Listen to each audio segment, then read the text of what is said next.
Coach Smith. What do you think of Wabash College here in Indiana? Well, you know, I've been here a couple times. It's my second time now. And, I'm impressed with their camps and their style, the way they run camps. You know, I like camps. You know, a lot of these kids you see, they're going to wrestle till their senior year and they're going to move on. But, you know, this is one of their greatest experiences for them, you know, and to be able to go with their team to camps. And we always got to recognize that the majority of campers will finish their senior year, and that experience at camp's important. So I try to make it important as much as I can. You know, you have a big impact on kids' lives. I was just telling you a story today about when I was like 7 years old in Toledo, Ohio, and you wrestled at the World Cup. Yep. And you were mad at your brother, but you still took the time, even after you were mad at your brother, you lost at the World Cup. You still took the time to sign our autographs. How important is it? You know, you just had a crowd of kids, you signed autographs, took pictures. How important is that to you? Well, it takes time, you know, and sometimes you don't want to do it, but we need to do it. You know, I don't care what sport it is. It's a privilege, and I always looked at it as a privilege. You know, I get to do this. You know, a lot of people don't get to do this, so you know, I enjoy it. And again, you know, I think the camps is a place that we develop lifelong students of the sport and people that have lifelong love of wrestling. Their experience in wrestling through their senior year or through as long as they go, most of them into seniors. That's how you build your fan support up. You know, just guys like kids that come to camp and follow it from that point forward. You still strap up every day in the practice room at Oklahoma State. You're awesome at showing technique here. You still move real well. I showed you a picture. I couldn't even catch your image. You were a blur. I don't know if it was that quick. But, you know, like, you're still in great shape. What's the biggest attribute you think you have? I asked you if it was genetics. Why are you still able to move how you move? How are you able to get on the mat how you do? And how do you feel so good? No knee replacements, no hip replacements. How is that a thing for you? A little bit of luck, you know. I always had pretty good eating habits even after I graduated or after I finished up in 92. You know, I didn't deviate too much from it because it was a lifestyle that I did in my later 20s, and it just kind of maintained with me from some point. But I think that if you practice getting on the mat regularly, you know, especially during your season, and make that a habit, it's a good habit to keep because it is hard. It's physical. You know, it's definitely blue collar, you know. My knees feel it today. I mean, I was on the mat for 6 hours today. My knees feel it. So it's not easy, but it's easy to get out of the habit. And that, as long as I'm coaching, I don't want to get out of the habit.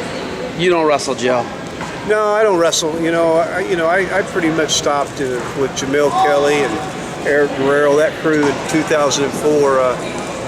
You know, I'll roll around now, but wrestling hard you know, I want to keep a healthy body, and wrestling doesn't mix with that sometimes. But I'm not saying some people can't.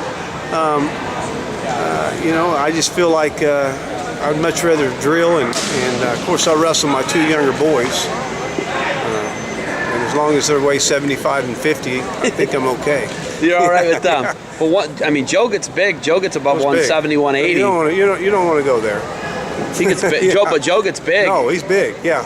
And that's something that'd be hip replacement time. Yeah, just, you know, I'm not saying that I just don't feel that I need that right now. I'd much rather, you know, drill and teach technique and maybe roll around with like, you know, 75-year-old 8th grader. You know, that's my idea of wrestling. or 55-year-old 8-year-old. Now that's my idea of wrestling. 8 All-Americans this year, you know, and you guys are building. Everybody knows Penn State's had, you know, it was an all-time great year for them. They had 5 champs. 97, the Iowa Hawkeyes did it. I think they did it once in the 80s too. I think you guys had done it before, but you had 8 All-Americans. You had a great year. You know, what do you guys got to do to what are you doing right now in Stillwater to get Joe ready, to get, you know, Piccinini ready, to get these guys ready to make a jump and beat Penn State next year, beat Ohio State? You know, it's just, you know, you stay up there is what you do, and you stay competitive. And that's not easy to do, you know. The dynamics of wherever you're at, there's issues and there's solutions that you got to come up with. You know, and those dynamics are different on every campus or wherever you're located. Our dynamics is a little different, and I think for us to challenge for championships, we need to continue to have 8 All-Americans. That'll help. You know, you're going to win every now and then with 8 All-Americans, so that's a good way of doing it, right? You know, it just happened to be a year that 8 All-Americans didn't win it. Most years they would have won it, you know. So I think you just don't need to change a whole lot. You just need to keep doing what you're doing and understand your dynamics of how you can put your best team on the mat. Anybody migrating up? Any weight changes that I need to know about? I don't think so. You know, right now, probably not. If something like that would happen, it would happen in this month. So we come back as a team this week for camp, and a lot of times we start putting some plans together for the future, and the future means next season. So if something like that's going to happen, it would happen, but I don't see it, no. But every year there's changes, you know. You always have an idea of what your team's going to be like, and it doesn't seem like it ever finishes up like that. What's next for you? Are you training anybody up for Paris? Are you going to be at the team camps? Deringer's a team member. Are you training anybody up for that? Well, I do plan on being involved a little bit, you know, with Dayton Fix and his junior world championship run, and you know, I may spend a week this summer with the senior level men, but I am going to spend some time with our women this year. I have a plan to go out and work with our world team, maybe for a week, and maybe even spend some time with them at the World Championships. So I think that's something that we all should put time into right now. I think it's be a good thing for our college coaches to put time into our senior level women. Does Oklahoma State have camps coming up? Yes, next week. Actually starting Sunday. Yeah. 6 hours a day on the mat for you then, or not? Oh yeah. You know, maybe not that much. You know, but definitely 10 days of hitting it pretty hard. You know, and as we know, camps is a time that you put a lot of work in. All right, Coach.